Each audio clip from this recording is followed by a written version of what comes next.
Hey everybody, Jason Burmis here, and the whole NXIVM trial, at least this one, is coming to a very, very abrupt end, in my opinion. So what's going on? What's being portrayed?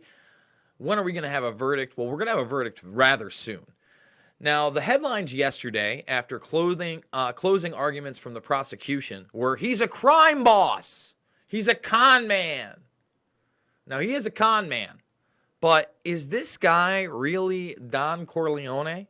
Was he at the top of this pyramid? I have a lot of problems with that, with all these sweetheart deals that have been made already, and all the guilty pleas and all the other allegations going away.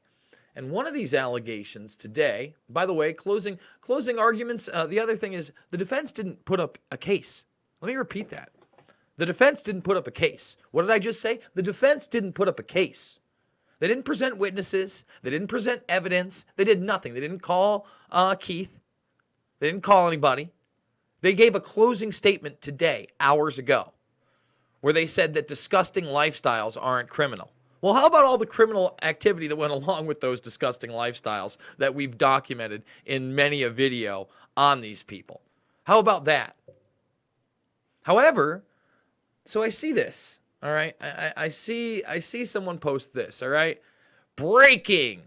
NXIVM cult was operating 11 daycares in New York, LA, London, Miami, and Mexico. MSM silent.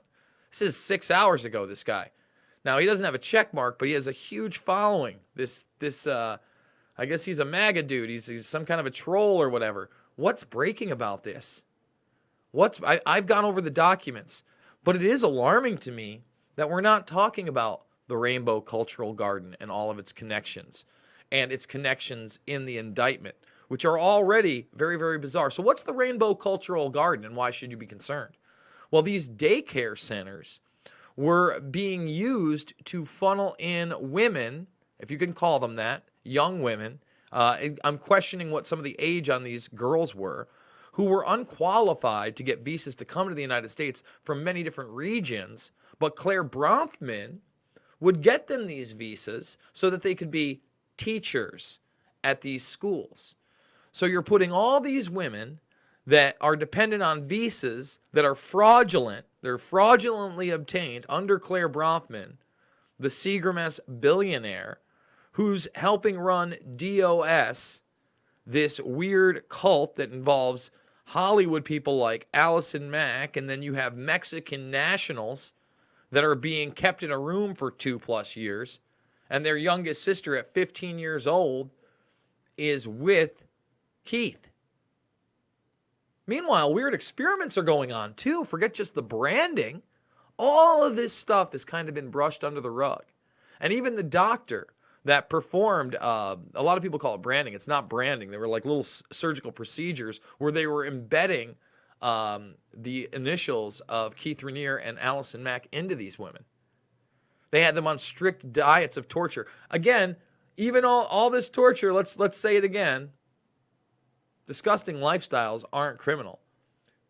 You know, they're not talking about the money laundering to the 2007 Clinton campaign, are they? Are they? Let's talk about that and how that was brushed under the rug.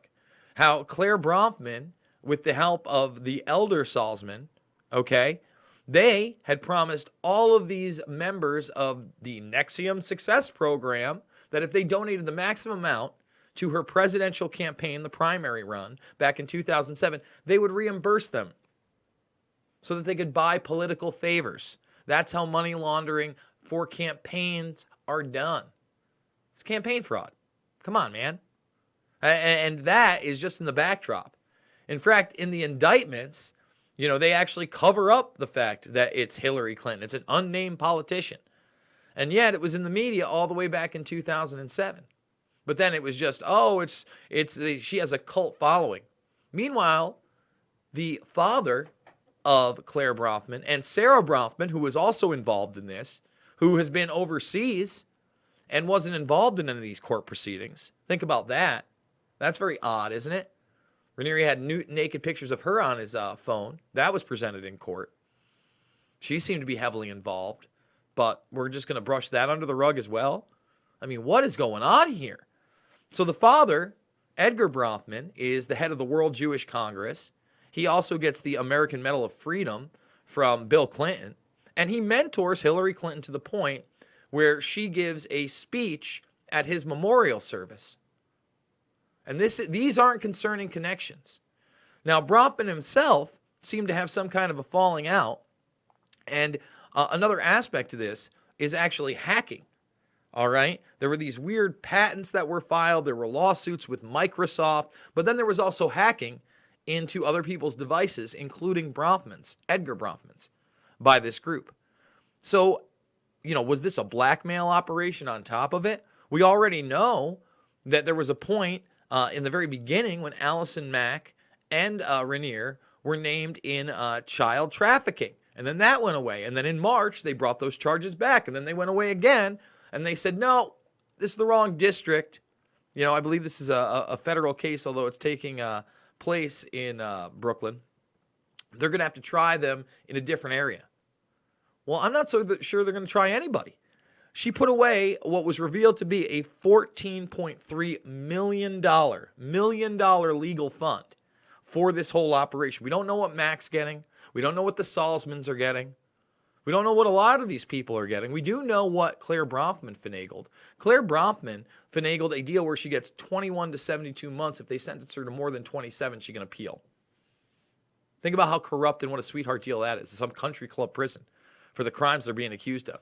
So right now, all right, this is literally moments ago. It was posted in the last 20 minutes, and the jury is convening. We're going to find out. I'm sure they're going to find him guilty. Are they going to find him guilty on all counts? I don't believe that this is going to be the sentencing phase for him or the others. But is this guy even going to do life in prison for the horrific things and his behavior with underage girls even before NXIVM? Huh? The 12-year-old that we were talking about with Consumer Byline that I've reported on, Gina Hutchinson, on top of that? Are we going to talk about those instances? Are we going to talk about the relationship to these preschools and how these women were put there to basically be trafficked themselves? Is that going to be brought up? It seems like all of this information is falling by the wayside. And, when I see somebody like this guy saying mainstream media covering it up, 6 breaking news. None of this is breaking. Even when I did that report almost 2 months ago, I did another report. Let's go over here. Let's go down. Let's scroll through this stuff, guys. So, look how far back this is. When I went, this is the Rainbow Cultural Garden. Before that, I went through these court documents. And by the way, the Rainbow Cultural Garden had already been outed before that. All right? She pleaded guilty for a reason. Because she knew that if this went any further, well, it could be dangerous for people. And believe me, Rainier and his fund, his silence was bought. They didn't present a case.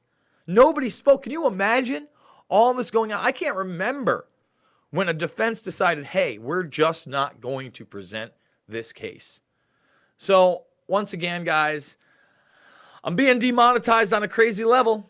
Even my demonetized video that I did where I told you yesterday I had 25 videos demonetized within the hour. Somebody flagged everything. That one did get remonetized with these other 7. I think I've got in about, out of the 30 plus now that have been demonetized, about 15, 16 are back up and running, if not officially. And I think 3 or 4 are demonetized for good. It's really hard out there, when the trolls are coming to attack and I'm trying to put out content. This is video, I believe, number 3 today. I think all the subjects I've been talking about are important, from Jimmy Savile to the CIA to North Korea to Epstein, okay, to the DOJ bus of 1,700 predators worldwide, to Iran, Pompeo, Singer, and so much more. MK Ultra, JFK.